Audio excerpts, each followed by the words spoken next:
교회 기둥 같은 훌륭하신 목사님들이 참 많이 계셨습니다. 그 중에 권능이 많다 해서 최권능 목사님 얘기 몇 번 들으셨죠. 언제나 길거리 다니면서 이분은 노방전도 하며 다니셨어요. 예수천당, 예수천당, 예수 믿고 천국 가십시오 외치던 그런 목사님이신데요.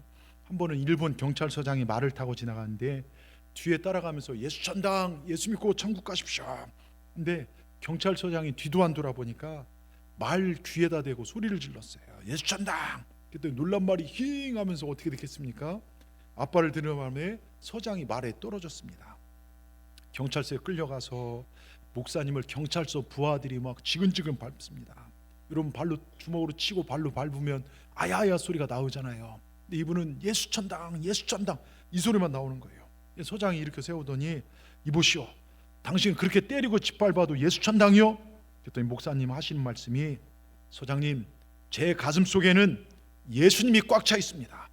이쪽 가슴에는 천당이 꽉 차 있습니다. 당신의 부하가 밟으니까 예수천당이 입으로 삐져나오지 않소. 그렇다는 얘기가 있습니다. 여러분, 우리 믿음의 선배들은요, 예수님을 믿는다는 게 뭐냐? 예수님을 내 가슴에 모시고 그러면서 우리 심장 중심에 예수님이 계시다고 생각하고 살았다는 거예요. 성경도 그렇게 말씀하고 있습니다. 여러분 중심에는 누가 계십니까? 여러분, 우리가 제가 몇 번 얘기했지만 흔히 볼 수 있는 홀만 헌트가 그린 세상의 빛, 거기 빛이란 건 별로 표현되지 않는데 이게 세상의 빛이라는데, 그 그림이 뭐냐면 예수님께서 굳게 닫힌 문을 노크하고 있는 그림 여러분 보셨을 거예요.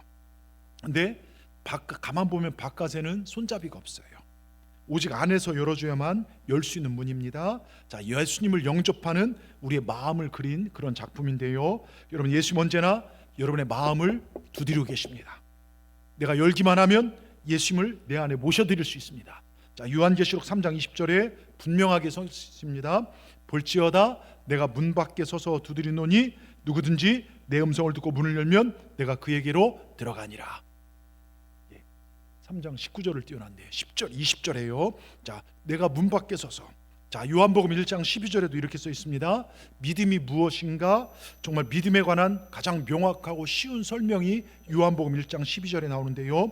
우리 같이 한번 읽어보겠습니다. 영접하는 자, 곧 그 이름을 믿는 자들에게는 하나님의 자녀가 되는 권세를 주신 하나님. 뭘 주셨다고요? 여러분, 예수 믿는 믿음이 무엇이냐? 영접, 즉 예수님을 내 마음 중심에 모셔드린 것입니다. 모셔드리면 어떤 결과가 나오냐? 하나님의 자녀가 되는 권세를 얻게 된다는 것입니다. 저는 여러분들이 오늘 마음문을 여시고 예수님을 마음 중심에 모시기를 주의 이름으로 축원합니다. 자, 오늘 본문 보세요. 예수님께서 십자가를 지시기 위해서 예루살렘에 입성하는 장면입니다. 수많은 사람들이 길에다 옷을 깝니다. 여러분, 이 옷을 깐다는 것은, 내 겉옷을 깐다는 것은 예수님을 존경하는 최고의 표현입니다. 옷을 깔고 또 종려나무, 종려나무는 사시다칠 푸르릅니다. 이게 뭘 뜻하는 줄 아십니까? 푸르른 믿음이에요. 흔들면서 호산나 다윗의 자손이여 우리 왕이여 오소서. 여러분, 예루살렘 시민들이 예수님을 영접하고 있습니다. 자, 어떤 의미가 있습니까? 이 땅에 오신 예수님, 예루살렘에 오신 예수님, 뭡니까? 그분을 내 마음에 모셔드린다는 거예요. 여러분, 이게 믿음입니다. 예수님을 왕으로 모셔드린 것, 이게 믿음입니다. 예수님을 나의 주님으로 모셔드린 것, 이게 믿음입니다. 믿음은 바로 주님을 영접하는 것입니다. 여러분, 이 시간 묻습니다. 나를 위해 십자가에서 물과 피를 쏟으시고 죽으시고 부활하신 그 주님을 다 예수님의 여러분의 구주로 영접하셨죠? 아멘. 그렇습니다. 여러분 믿음의 사람입니다. 그렇다면 믿음의 사람은 어떻게 다시 오실 주님을 예비하며 준비한 삶을 살아야 할까요? 자, 오늘 종려주일이며 3월의 마지막 주일, 우리 믿음이 주님 오심을 준비하는 믿음 되길 바라면서 몇 가지 중요한 영적 교훈을 얻고자 합니다. 첫째요, 우리 제목 같이 읽겠습니다. 내 마음의 주인이. 보십시오. 여러분, 예루살렘에 입성하신 이유 목적 중에 하나가 스가랴 선지자가 그런 얘기를 해요. 스가랴 9장 9절에 이렇게 써 있습니다. 시온에 따라 크게 기뻐하라 말하면서 그 뒤에 그는 공의로우며 구원을 베풀며 겸손하여 나귀를 타나니 나귀의 작은 것 곧 나귀 새끼라. 즉 스가랴는요, 나귀를 타고 오실 겸손의 왕, 평화의 왕으로 오실 것이라고 아주 구체적으로 예언했습니다. 자, 저를 잘 보십시오. 구체적으로 예언하셨어요. 자, 오늘도 예수님은요 평화의 왕으로 우리 마음에 입성하십니다. 그런데 지금 전 세계를 보십시오. 전쟁과 여러분 싸움과 다툼이 넘쳐나고 있어요. 참 가슴 아픈 일들이 지금 펼쳐지고 있습니다.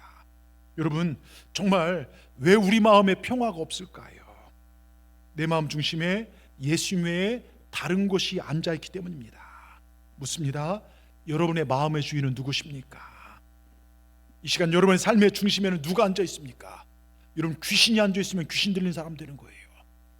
무엇이 여러분 삶의 중심에 앉아 있습니까? 물질이나 돈이 앉아 있는 사람, 이런 사람은 평생 탐욕이 끊이지 않습니다. 권세가 이 중심에 자리 잡은 사람이 있어요. 늘 갈등, 경쟁, 미움이 사라지지 않을 것입니다. 자기 자신이 마음 중심에 앉아 있는 사람이 있습니다. 이기심, 자존심, 상처로 얼룩진 인생을 살아갈 수밖에 없습니다. 여러분, 마음 중심에 예수님을 모시길 바랍니다. 오늘 이 시간 꼭 내 중심에 누가 있는지 살펴보시고 예수님을 여러분 중심에 모시길 주의 이름으로 축원합니다. 그리고 예수님 예루살렘 입성하시면서 제일 먼저 어딜 가는 줄 아십니까? 예루살렘 성전에 가셔요.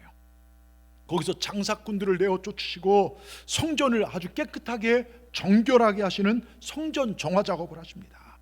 오늘도요 예수님이 내 마음 중심에 오시면 우리 마음을 정결케 하십니다. 더럽고 이기적이고 지저분하고 불평과 원망으로 가득 찬 내 마음을, 상처를 깨끗히 해주십니다. 주님이 너희 마음이 하나님의 성전된 것을 깨닫지 못하느냐 말씀하십니다. 예수님 오시면 성전된 내 마음을 정결케 하십니다. 예수님 오시면 평화, 우리 마음에 평안이 넘치고 예수님 오시면 우리 마음이 정결케 되고, 그러면서 예수님이 예루살렘에 들어가 오신 길목에 열매 없는 무화과나무를 보시고 저주해요. 그래서 예수님이 저주하고 다음날 가서 보니까 무화과나무 어떻게 됩니까? 완전히 빼짝. 여러분, 나무가 저주했다고 죽는 나무가 어디 있어요? 근데 예수님 말씀 앞에 그 나무가 완전히 말라 비틀어 죽어 있습니다. 그러면서 제자들에게 뭐라고 합니까? 야, 너희들 열매 맺지 못한 나무는 이렇게 바싹 말라 저주를 받을 것이다. 이렇게 가르친 게 아니라 예수님께서는 믿음의 능력을 제자들에게 말씀하십니다. 여러분, 너희들이 믿으면 이 산을 명하여 저 바다로 던지라 해도 그대로 될 것이다. 또 다른 복음서에 보면요 믿음의 언어가 얼마나 능력 있는가를 가르쳐주고 있습니다. 여러분, 너희 말한 그것을 그대로 믿으면 그대로 된다는 것입니다. 여러분, 여기 굉장히 중요한 사실이 있습니다. 오늘도요 예수님이 내 마음에 들어오시면 안 된다, 못한다, 할 수 없다, 부정적인 것들이 떠나가야 될 줄 믿습니다. 비판, 불평, 원망, 부정한 것들이 예수님이 내 안에 오시면 사라지게 됩니다. 그래서 믿음이 중요합니다. 그 믿음이 무엇입니까? 예수님이 내 안에 계신다는 거예요. 여러분, 예수님 내 마음에 오시면 내게 능력 주니 안에 내가 모든 걸 할 수 있느니라, 할 수 있다, 하면 된다 해보자. 여러분, 믿음의 능력, 믿음의 말이 우리에게 가져다는 능력을 깨닫고 살아가게 될 줄 믿습니다. 여러분, 한국교회 부흥할 때 보십시오. 예수님이 한국교회 찾아오시고 우리 산마다 기도원이 있어서 막 찾아가셔서 그때 우리가 많이 불렀던 찬양이 할 수 있다, 하면 된다 해보자, 내게 능력 때문에 모든 것. 여러분, 그 찬송대로요 한국 사회가 엄청나게 부흥되고 발전하고 병든 자들이 고침받고요, 이런 일들이 일어났습니다. 예수님 마음이 보시면요, 여러분, 예수님을 여러분의 구세주, 여러분의 주인, 여러분의 왕으로 영접하셨습니까? 그렇다면 여러분은 하나님의 가족이 되셨습니다. 여러분, 하나님의 자녀가 되셨습니다. 여러분, 하나님 나라의 사역자가 되셨습니다.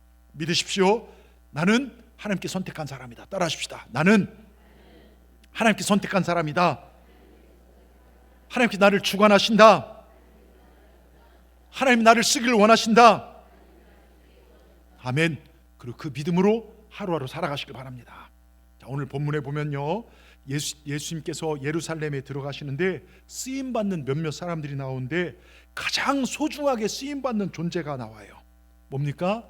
한 마리 어린 나귀 새끼입니다. 자, 예수님께서 예루살렘 감람산 기슭에 있는 벳박의 마을까지 왔을 때 제자 둘을 저 건너편 마을로 보냅니다. 제자들을 보내면서 예수님께서 말씀하셨습니다. 만일 누가 너에게 왜 나귀를 풀어 끌고 가느냐 묻거든 주가 쓰시겠다 하라. 여러분, 이 본문을 대할 때마다 저는 몇 가지 의문점이 생겼어요. 첫째, 예수님께서는 거기가 어딘데 나귀 메인 곳을 가보지도 않고 나귀가 묶여있는 걸 알 수 있을까? 저는 이게 의문점이더라고요. 또 하나가 뭐냐면 당시 나귀 한 마리는 우리 지금 따지면 진짜 소 한 마리, 농촌에서는 거의 뭐 재산 한 자락 하는 건데 살림 미쳤는데 그토록 그 사람은 누군데 쉽게 그걸 내어줬을까? 이런 의문점들과 함께 오늘 마태복음에 보면 굉장히 중요한 구절이 하나 있어요. 마태는 다른 복음서, 이게 공관복음에 다 나옵니다. 사복음서에 다 기록되어 있는데 여기 한 마리 나귀 새끼가 쓰임받게 된 사실이 이미 구약의 선지자들이 예언했다고 얘기를 합니다. 자, 그만큼 오늘 본문은 제자들에게 충격적이고 인상적이었다는 거예요. 왜? 사복음서에 이게 다 기록될 정도는 이게 충격이었다는 거예요. 그런데 자, 구약의 선지자 스가랴가 약 500년 전 이미 예언했던 이 내용은 마가나 누가나 요한은 다루지 않아요. 마태만 다룹니다. 왜 그런 줄 아십니까? 마태는 예수님을 왕으로 했기 때문에, 이해했기 때문에. 그러니까 유대인들의 왕으로 오셨다, 그걸 유대인들에게 보여하는 거예요. 지금 예수님의 예루살렘 입성을 왕의 왕국 입성으로 묘사하고 있습니다. 구약에 예언된 왕이라는 것입니다. 지금 나귀 새끼 한 마리가 만왕의 왕 대신 예수님 모인데 쓰임받았다는 것입니다. 그것도 그 나귀 새끼가 이날 영광스럽게 쓰임받을 것이 이미 오래전 하나님에 의해 계획이 되고 예언됐다는 것입니다. 자, 4절을 보십시다. 4절 뭐라고 쓰셨습니까? 이는 선지자를 통하여 하신 말씀을 이루려 하심이라 일렀을 때, 여러분 하나님께서는요 나귀 새끼 한 마리를 향하여 이토록 섬세한 계획을 가지고 계신다면 잘 들어보십시오. 저와 여러분의 인생을 향한 어떤 계획을 세워놓고 계실까? 그 하찮은 비물인 나귀 새끼 한 마리도 계획을 가지고 계신데, 여러분 하나님이 사랑하는 여러분을 향한 하나님의 계획이 얼마나 위대하실까요? 여러분 가슴이 설레지 않습니까? 자, 마태복음 6장 30절에요 이런 표현이 있습니다. 우리 주님께서 친히 하신 설교 중에 오늘 있다가 내일 아궁이에 던져진 들풀도 하나님이 이렇게 입히시거든 하물며 너희일까 보냐 믿음이 적은 자들아. 여러분 오늘 있다가 하찮은 그 들풀이 누구도 신경 안 써요. 내일 떨감으로 쓰는 이름 없는 들풀도 하나님께서 키우시고 입히십니다. 근데 우리는 이것들보다 더 귀한 존재라는 것입니다. 여러분 한 분 한 분은 귀한 존재들입니다. 여러분 하나님의 형상으로 지음받은 존귀한 분들이십니다. 여러분을 이 땅에 보내시기로 만세전에 하나님이 작정하신 것입니다. 죄와 사함에 빠진 우리를 살리시러 하나님 그대로 지옥 가는 걸 두고 볼 수 없으셔서 독생자 예수를 보내셔서 자녀 삼은 귀한 존재들이 저와 여러분입니다. 주님을 버리고 우리를 사셨습니다. 우리 모두 예수님만 맞바꾼 얼마짜리 인생이요? 여러분 한 분 한 분은 예수님짜리 인생입니다. 여러분 값어치가 얼마냐고요? 예수님 값어치입니다. 우리 옆분들 바라보면서 당신은 예수님짜리 인생입니다. 예? 여러분 이게 얼마나 멋집니까? 내가 예수님을 영접하고 예수님 믿은 것이 여러분 내가 노력한 것이 아니라 하나님 나를 선택하셨기 때문입니다. 그래서 여러분 한 분 한 분은 존귀한 존재들입니다. 조금 안 된다고 해요, 조금 아프다고 해요, 힘들다고 여러분 좌절하지 마십시오. 나귀 한 마리를 쓰시기로 미리 계획하신 하나님께서 여러분을 향한 분명한 계획을 가지고 계십니다. 이름 없는 들풀도 입히시고 먹이신 하나님께서 여러분 한 분 한 분을 얼마나 귀하게 여기신지요. 여러분 낙심하지 마십시오. 염려하지 마십시오. 하나님이 나를 귀하게 여긴다, 이 믿음 가지고 사시길 주의 이름으로 축원합니다. 여러분 정말 저와 여러분을 향한 계획을 분명히 가지고 계십니다. 우린 아무렇게나 대충 살다가 죽도록 내버려진 존재가 아닙니다. 시시하게 아무런 의미 없이 살도록 우리를 만드시지 않으셨습니다. 여러분 보세요, 나귀가요 수레를 끄는데 쓰임받을 수 있고 침을 잔뜩 싣고 옮길 수도 있어요. 근데 오늘 본문은요 예수님을 위해 쓰임받다는 것이 얼마나 귀하고 영광스러운가를 말씀하고 있습니다. 우리 모두도요 하나님을 위해, 예수님을 위해, 이 하나님 나라를 위해, 교회를 위해 영광스럽고 황홀한 사역자로 쓰임받을 수 있기를 우리 주님은 기대하십니다. 여러분이 쓰임받기를 기대하십니다. 여러분 내가 세상적으로 성공하지 못해도 평범해도 주님의 일을 하는 사람은요 그 어떤 사람보다 위대하십니다. 어제도 아침에 기도회를 하고 나가서 전도도 했지만 우리 남선교회 여러분들이 오셔서 정말 여러분 그 집을 봉사하고 땀 흘려 봉사하는 그런 모습들을 보면서 하나님이 얼마나 기뻐하실까. 우리 청년들이 오후에 나가서 또 시내에서 전도하는데 정말 관광객들이 많이 왔어요. 지금 막 놀러 다니는 그런 시즌인가 봐요. 상춘객들이 왔는데 전도회도 안 받더래요. 그래서 마음이 좀 저기 되면 그래도 전도하는 그 발걸음들이 얼마나 귀하고 귀합니까? 여러분 주님의 일을 하는 사람 그 세상 어떤 존재보다 귀한 존재임을 기억하시기 바랍니다. 여러분 디모데후서 2장 20절 보세요. 디모데후서 2장 20절에 보면요, 여러분 이 땅에 몇 번 쓰임받다 깨어지는 그릇 하나까지도 쓰임이 있고 쓰임 목적이 있다고 사도 바울의 입을 통하여 말씀하고 있어요. 자 보세요. 큰 집에는요 금그릇도 있고 은그릇도 있고 나무와 질그릇도 있죠. 여기 큰 집은 하나님의 집입니다. 그릇은 우리 인생을 비유합니다. 귀한 그릇은 무엇으로 만들었냐 하는 게 이게 중요한 게 아니라 쓰임받기에 합당하냐 이게 중요해요. 얼마를 가졌냐, 저 사람이 어떤 위치를 가졌냐, 과거, 여러분 이게 중요한 게 아니에요. 얼마나 아느냐의 문제가 아니라 과연 하나님 앞에 어떻게 쓰임받느냐, 이후의 삶이 중요하다 이겁니다. 여러분 우리의 삶은 하나님이 쓰실 때만 가치가 있다는 것입니다. 우리의 삶이 하나님이 쓰실 때 행복할 수 있고요, 우리 삶은 하나님이 쓰실 때 형통할 수 있습니다. 여러분 기억하십시오. 하나님은요 여러분 한 사람 한 사람을 향한 분명한 계획을 가지고 계십니다. 때문에 하나님 앞에 쓰임받는 순간순간 자리자리마다 우리는 감격하며 외쳐야 될 줄 믿습니다. 나는 하나님께 쓰임받는 하나님의 자녀다.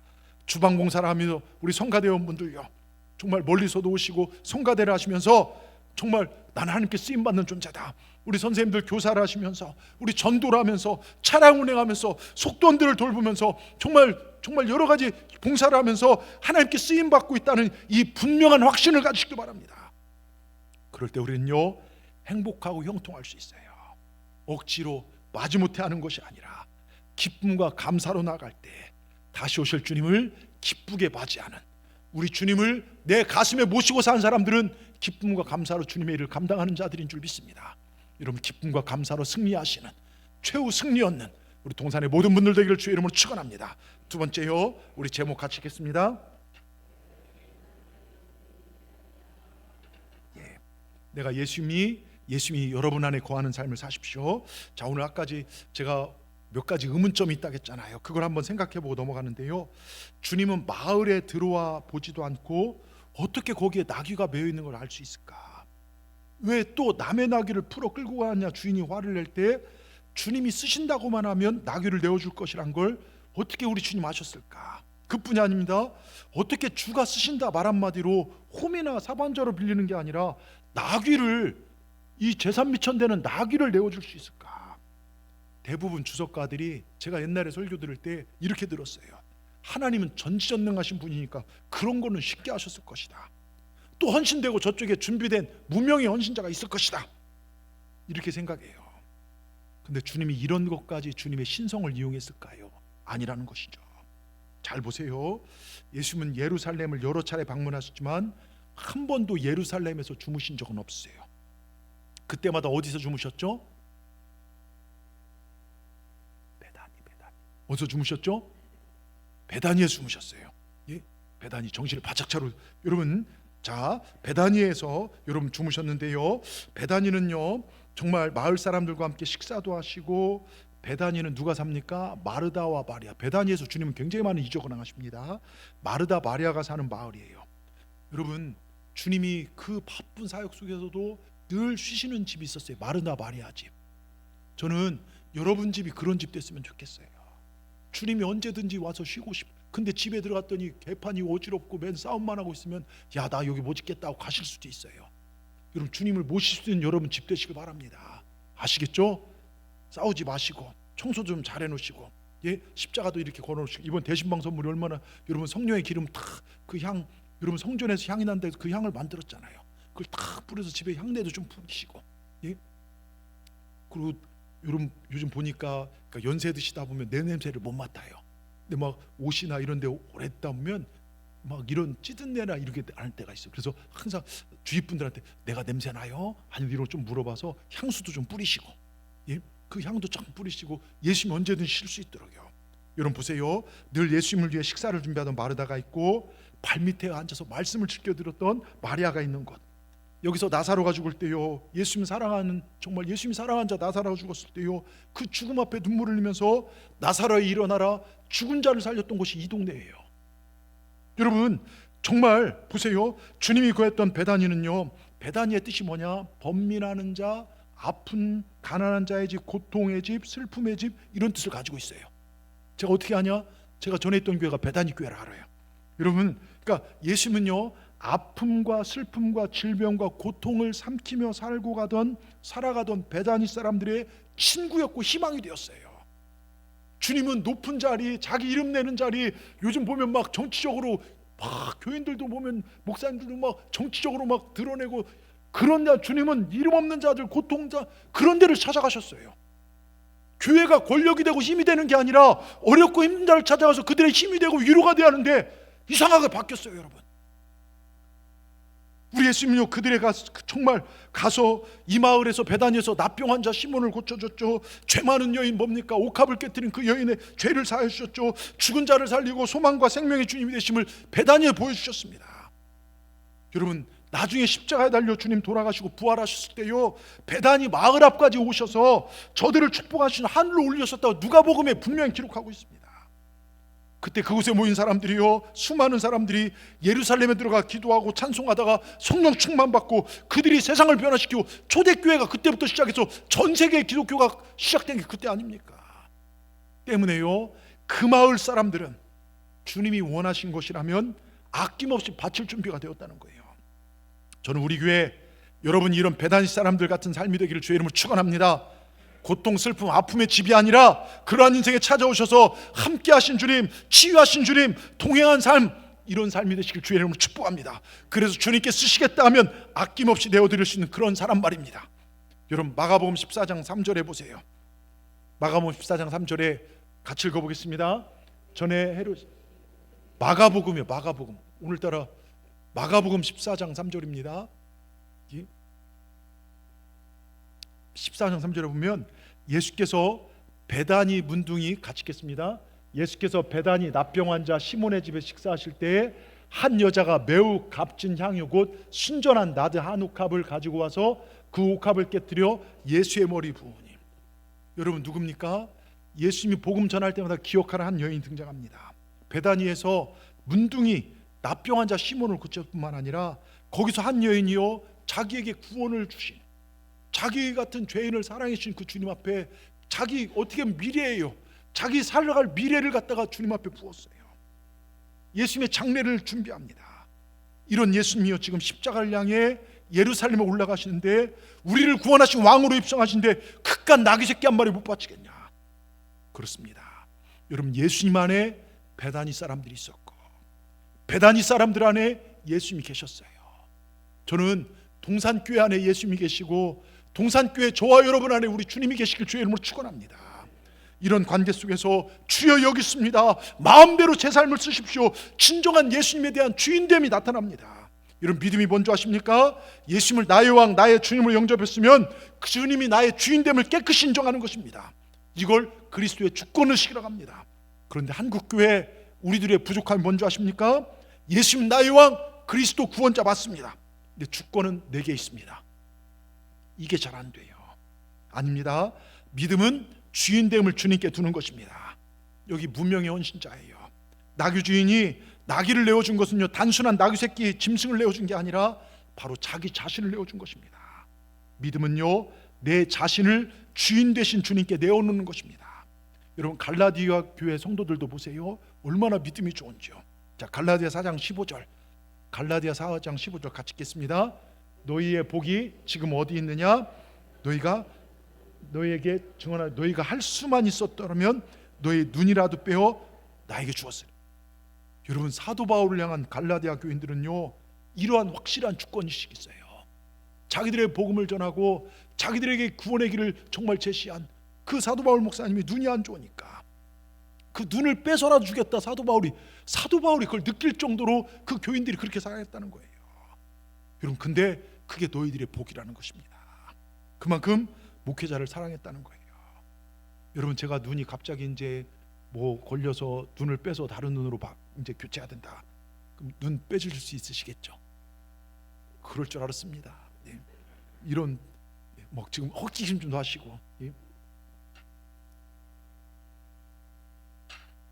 꼭 이런 질문을 던질 때 헛기침을 왜 하십니까? 예. 여러분, 근데 갈라디아 교회는 그랬다는 거예요. 그만큼 주권의식이 있었다는 거예요. 예? 여러분, 또한 예수님요 그 마을 사람들을 한 가족 되었기에요 어디에 누구의 나귀가 매여 있고 어디에 어떤 나귀가 매였는지 주님 그 마을에 가끔 쉬셨기 때문에 여기 나귀 거기에 매여 있다는 거 아셨어요. 그리고 주께 쓰시겠다 말하면 억지로 내놓는 것이 아니라 기쁨으로 그 마을 사람들은 나를 위해 기쁨으로 내온 것을 아셨다는 것입니다. 여러분, 이게 천국 백성이에요. 천국 가족입니다. 예수님과 베다니 사람들은요 이미 천국 가족이었어요. 저는 예수님과 동산교회, 저와 여러분이 천국 가족 되기를 주의 이름으로 축원합니다. 여러분, 정말로요 이게 사랑 아닙니까? 예전에 저희 학생 때 불렀던 복음성가 중에 이런 복음성가가 있어요. 눈으로 사랑을 그리지 말아요, 입술로 사랑을 말하지 말아요. 그러면서 후렴에 가면 참 사랑은 내게 가장 귀한 것 그것을 주는 거예요. 내게 가장 귀한 것 그것을 주는 거예요. 이런 복음성가처럼 정말 주님을 사랑한다면 우리 주님께서 여러분을 위해 생명 내어주셨어요. 여러분, 주님이 여러분을 위해서 물과 피를 쏟으시고 하늘의 높고 높은 영광 보좌를 다 내려놓고 이 낮은 땅에 오셔서 내가 뭐라고요? 나 지옥 가는 거 볼 수 없으셔서 나를 위해 십자가에 물과 피를 쏟아 죽으셨습니다. 생명을 주셨습니다. 내가 정말 주님을 사랑한다면 나도 주님께 아낌없이 내게 가장 귀한 것을 줄 수 있는 사람, 이게 예수님을 내 삶의 중심에 영접한 사람들의 삶이고 오늘 종려주일 예수님을 내 인생에 입성시킨 사람들의 삶인 줄 믿습니다. 여러분, 우리가 이런 믿음 되기를 주의 이름으로 축원합니다. 끝으로요 우리 같이 한번 읽어보겠습니다. 모든 것이 주님 것입니다. 주님께 쓰시겠다 언제 드리겠습니다. 신앙의 절정의 신앙입니다. 우리 이렇게 사십시다. 아멘. 이렇게 아멘 소리가 적죠. 여러분, 자, 진정한 믿음, 즉 예수님이 나의 주인 되심을 믿는다면, 예수님께서 나를 사랑하여 십자가에서 죽으시고 부활하심으로 나를 사셨다, 나는 예수님 것이다, 즉 구원에 대한 감사, 구원 감격으로부터 신앙생활은 시작됩니다. 다 예수님 것입니다. 내 생명도 시간도 주님 것입니다. 오늘 주님이 부르면 오늘 가는 것입니다. 은사도 주님 것입니다. 교회를 세우며 주를 위해 살도록 주신 것입니다. 물질도 기업도 주님 것입니다. 내고 다닙니다. 그렇습니다. 주가 쓰시겠다 말씀하실 때 베다니 사람들이 이 믿음이 있었다는 거예요. 주님이 필요하시다면 당연히 드려야죠. 이 믿음이 있었다는 것입니다. 오늘 3절 보십시다. 3절요 같이 읽겠습니다. 만일 누가 무슨 말을 하거든 주가 쓰시겠다 그래야면 즉시 보내리라. 주가 쓰시겠다 말씀하실 때 베다니 사람들은요 주님이 필요하다면 즉시로 보냈다는 거예요. 제가 여러분들 교회 뭐가 필요해서 그 권사님, 그 장로님, 그 집사님 하라면 즉시로 순종할 것입니다. 그런 믿음이 주님에게 있었다는 것입니다. 여러분들이 그런 믿음 되기를 주의 이름으로 축원합니다. 근데 여기 보세요, 중요한 단어 하나가 들어가요. 즉시입니다. 즉시요. 여러분, 아브라함이 이삭을 바칠 때 즉시 순종했습니다. 제자들은 즉시 모든 것을 버리고 주를 따랐습니다. 여러분, 즉시가 중요합니다. 이게 즉각적인 순종이에요. 여러분, 즉각적 순종을 통해 풍요로운 축복된 미래가 열립니다. 내일부터 한 주 동안 금식하며 특별 새벽도 하겠습니다. 즉시로 순종할 때 하나님 준비하신 열매가 있을 것입니다. 교회에서 이런 봉사를 합니다. 즉시로 순종할 때 그게 복이 됩니다. 화요성소라고 즉시로 순종할 때 주님이 기억하십니다. 어물쩡거리고 다른 일에 바빠서 뭐 이런 일에 바빠서 다른 곳에 시간을 보낸다면 이건 주님과 나와 상관없는 것들이 되어버립니다. 주님께 드리고 바친 것만 주님께서 받으십니다. 주가 쓰시겠다. 여러분, 성경에서요 우리 예수님 사역을 참 많이 하셨지만 예수님이 자신을 가리켜 주라고, 퀴리오스 주라고 표현한 건 여기밖에 없어요.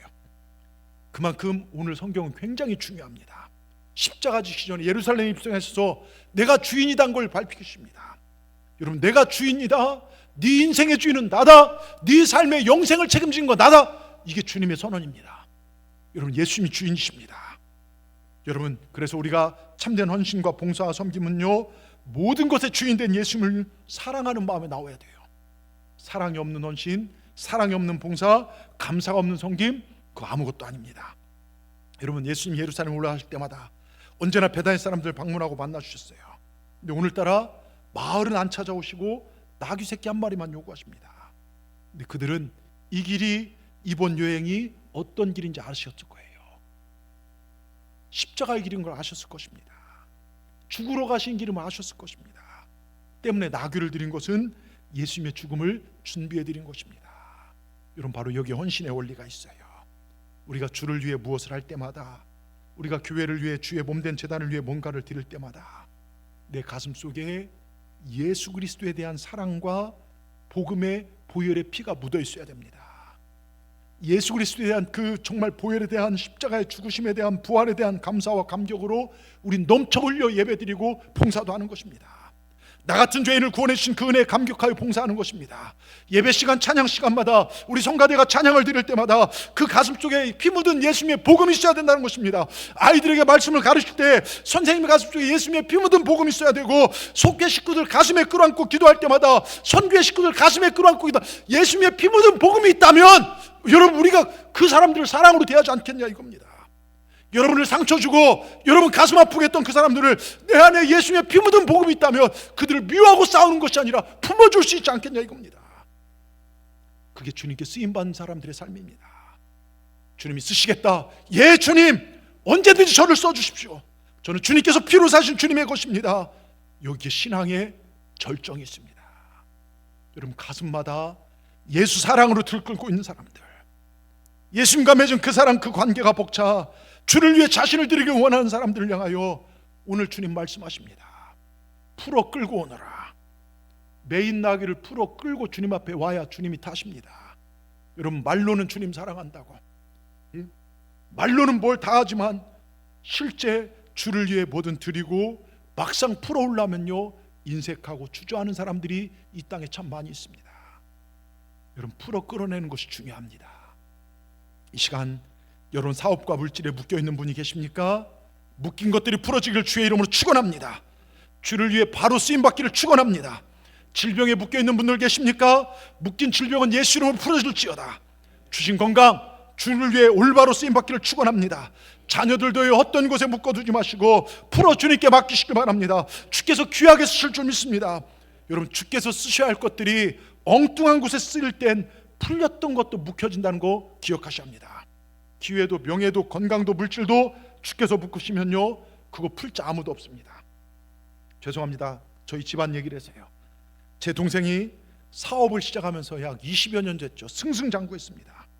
여러분, 30대 초반에 100만 불 수출 금자탑, 그 탑도 받았어요. 정부에서요. 근데 그러면서 골프다, 제주도에 펜션을 콘도를 사고 중국에 공장을 차리고 막 다니면서 골프다 보다 삼성 임원들 만나고 막 그러고 다니더라고요. 막 LG 임원들 만나면서 해외 다니고 그분들 접대한다, 고급 술집에. 그러다가 주의를 범하기 시작해요. 예배를 피곤하다고 쉽게 여깁니다. 그런데요, 그렇게 잘 나가던 사업이 몇 년 동안 승승장구했던 사업이요 갑자기 틀어지기 시작해요. 모든 게 막힙니다. 계약서까지 쓴데 갑자기 거기서 취소를 해버려요. 순식간에 이런 일이 일어납니다. 그러면서 저한테 하는 얘기가, 형, 하나님이 막으시면 누구도, 하나님 묶으시면 누구도 못 풀어. 여러분, 지금요 주님 품으로 다시 돌아와서 하나님께 다시 길을 여시기 시작합니다. 다시 믿음으로 서면서 얼마나 열심인지 몰라요. 예배 생활에 목숨을 걸고 직원이 한 30명 되는 회사를 운영하면서 그 회사 사장이요, 여러분, 새벽 차량 운행하고 주일 차량 봉사를 하면서 찬양 인도를 하면서요. 여러분, 얼마나, 제가 그 교회를 어머니 아파서 형 우리 교회 좀 구경 와, 그래서 갔더니 거의 혼자 리모델링을 다 했어요. 거의 엄청나요. 죄송한 얘기면 1년에 헌금을 개인 1억 5천이에요. 엄청난 일들 합니다. 그 지방 목사님들이 제 친구들이 몇 명 있어요. 그 교회가 문제 있을 때, 야, 네 동생 우리 교회 보내줘라, 우리 교회 보내줘라, 그런 얘기를 할 정도로요. 여러분, 기억하십시오. 주님이 묶으시면 풀 자가 없다는 걸 말입니다. 이 모든 것들을 주님이 쓰지 않으면요 내가 쓰는 것 같죠? 아닙니다. 하나님이 나를 쓰지 않으면 결국 마귀가 나를 쓰더라고요. 내 시간 하나님이 쓰지 않으면 마귀가 뺏어가고, 내 재능 하나님이 쓰지 않으면요 사탄이 그 재능에 침략하면요 죄진데 사용되고, 내 물질 주를 위해 쓰지 않으면요 세상에 다 뺏기더라고요. 내 육체 하나님 영광 위해 쓰지 않으면 사탄의 노예가 됩니다. 여기서 신앙과 불신앙이 갈립니다. 저는 우리 동산의 모든 분들이 하나님 영광에 쓰임받기를 원합니다. 주님이 쓰시겠다. 나귀 새끼 한 마리도 주님 영광 위에 영광스럽게 쓰임받았습니다. 여러분, 큰 것 드려 하지 마시고요 최선의 것 주님을 위해 드리십시오. 하나님 일하는 자를 축복하십니다. 저희 교회는 일하다 고침받고요, 일하다 생명이 연장되고요, 일하다 여러분 수술 안 하신 분도 많지 않습니까? 여러분, 제가 서울에 목회할 때 한 여선교 회장님 식사하면서, 그런 신방하면서 여선교 회장이면서 막 신방 보조도 하고 그 일이 엄청 많습니다. 그 얘기를 해요. 한 60 정도 되셨는데 내가 긴 인생 살지 않았지만 목사님 이런 일도 해봤고 저런 일도 해봤고 행복하게 살기 위해 온갖 몸부림을 다 해봤어요. 그래서 대치동에 삼성동에 사십니다. 강남의 삼성동이면 그래 잘 사시죠. 돌이켜보면 미쳐서 교회 생활할 때, 지치도록 주님을 위해 헌신하고 일할 때, 코피 터지도록 교회에서 맡은 사명을 감당할 때, 신앙생활 가장 열심히 할 때, 그때가 가장 행복했습니다. 이 고백을 들은 적이 있어요. 여러분, 이것이 이분만의 고백의 간증일까요? 이게 우리의 고백 아니겠습니까? 정말 열심히 신앙생활할 때 여러분 그때가 가장 행복하지 않으십니까? 해봤어야 아멘을 하죠. 정말 주를 위해 헌신할 때요. 여러분, 하나님 일할 때 축복하십니다. 하나님 일할 때 필요한 걸 채워주시고요, 하나님 일할 때 건강의 복을 주십니다.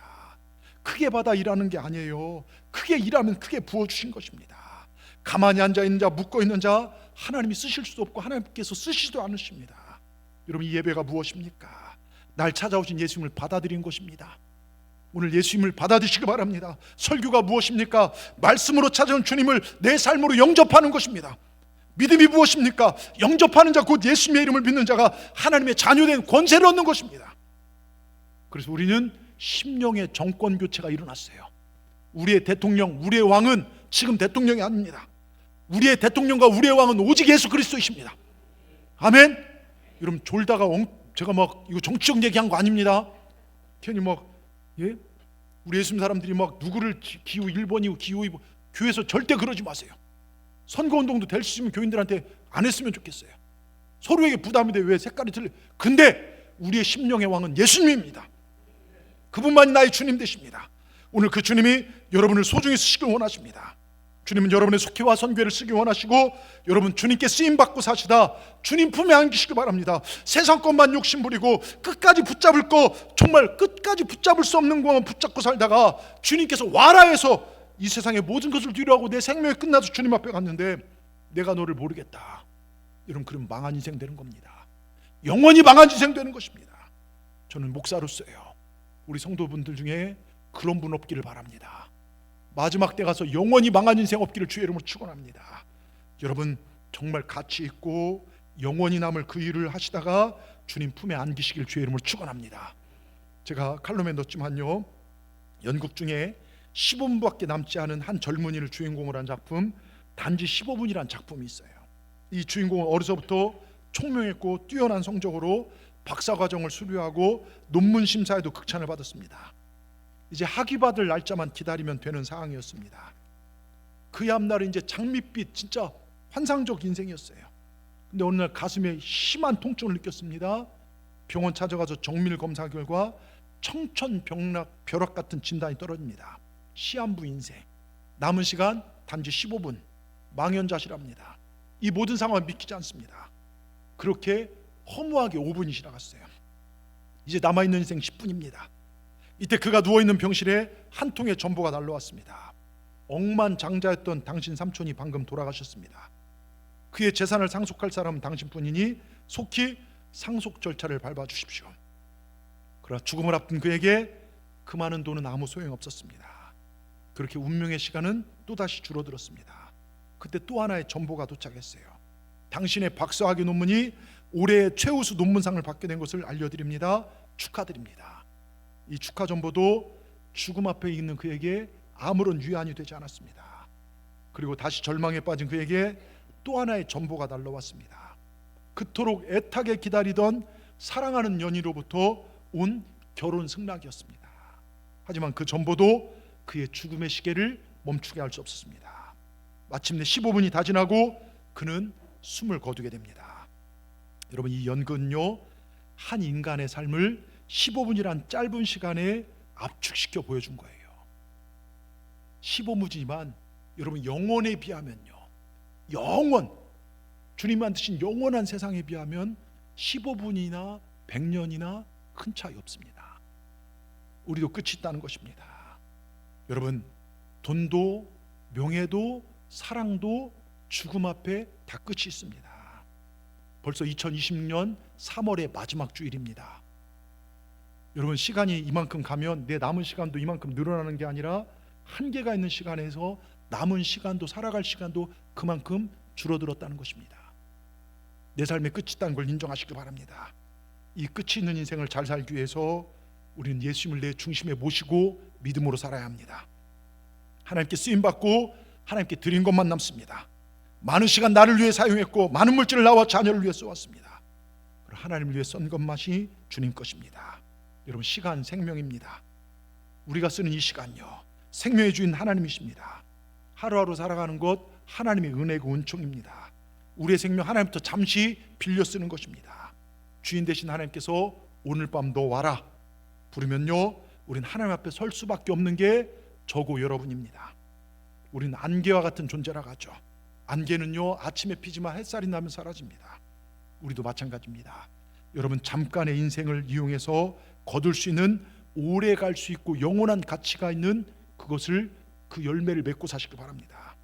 주님께 쓰임받다 주님 품에 가신 우리 동산북교회 모든 분들 되시길 바랍니다. 하나님께 드릴 열매를 이 두 손에 풍속히 가지고 살다 주님 앞에 서시는 우리 동산의 모든 분들 되시길 주의 이름으로 축원합니다. 그래서 어떻게 살아야 할까요? 믿음 가지고 사셔야 돼요. 믿음 가지고 사시길 바랍니다. 제가 한 가지만 말씀드리고 마칠게요. 미국 교포 강시성을 써는 집사님이 계세요. 미국의 교포인데 이분이 미국 가셔서 사업하셔서 크게 부자가 되셨어요. 그래서 이분은 취미가 뭐냐면 사냥이에요. 사냥. 한국은 사냥이 안 되지만 미국은 이제 이렇게 총기가 휴대가 되니까요, 이분이 사냥개 2마리를 아주 비싼 값에 진짜 맹견 2마리를 정말 함께 사냥을 자주 하는데, 어느 날 사냥 가는데 사냥개가 막 엄청 치솟대더래요. 걔 막 달려가 봤더니요, 집채만한 호랑이가 소나무 위에 막 이러고 있더래요. 사냥개들이 막 밑에서 막 뛰면서 치솟대고요. 자기도 모르게 호랑이니까 총을 쏴서 호랑이를 잡았습니다. 어떻게 이런 일이 일어났을까? 근데 이 강 집사님은요, 그 사냥개들은요, 사냥을 하면서 주인의 총 앞에 수많은 맹수들이 쓰러진 걸 봤대요. 이런 경험이 반복되면서 사냥개들의 머릿속에는 내 뒤에는 주인이 있고 주인의 총 앞에 쓰러지지 않는 맹수가 없다. 곰도 늑대도 멧돼지도 다 쓰러졌다. 이 믿음이 사냥개들에게 있었다는 거예요. 그래서 호랑이도 겁내지 않고 정말 몰아붙였고, 그러니까 호랑이도 세상에 이런 미친 개들이 다 있나, 당황해서 나무 위로 도망갔고, 예? 모든 짐승이 자기만 막 두려워 떠는데 저 사냥개들이 얼마나 막 저돌적으로 덤벼드는지 호랑이가 엉겹길에 놀래갖고서 나무 위로 도망간 거예요. 그때 강집사님이 발견해 총으로 쏴서 죽인 것이죠. 내 뒤에 주인이 있다는 사냥개의 믿음, 내 뒤에 주인이 있다는 사냥개의 믿음이요, 이런 놀라운 결과를 만들어냈다는 것이죠. 여러분, 우리에게는요, 호랑이를 몰아붙인 사냥개 같은 믿음이 있어야 될 줄 믿습니다. 따라합시다. 나는 하나님의 자녀다. 하나님 나를 부르셨다. 여러분, 하나님 여러분을 세운 데 후회하심이 없으실 겁니다. 여러분을 이 교회에 부르신 데 우연이 없어요. 실수도 아니십니다. 여러분 한 분 한 분 사랑하셔서 하나님 자녀로 세우셨습니다. 내 안에 하나님이 계십니다. 우리 이 믿음으로 살아야 될 줄 믿습니다. 하나님 우리와 함께 하십니다. 이 믿음만 있다면 우린 반드시 승리할 줄 믿습니다. 늘 하나님이 함께 하시고 보고 계신다는 사실을 믿으며 정말 주인께 쓰임받은 이 사냥개처럼 우리도 주님께 쓰임받는 영광스러운 삶을 사시는 우리 동산의 모든 분들 되기를 주의 이름으로 축원합니다. 축원합니다. 우리 기도하시겠습니다. 주님 감사합니다. 오늘 주님께서 우리 죄를 사하시고 우리에게 구원의 길을 가게 하시기 위해 예루살렘에 입성하신 종려주일입니다.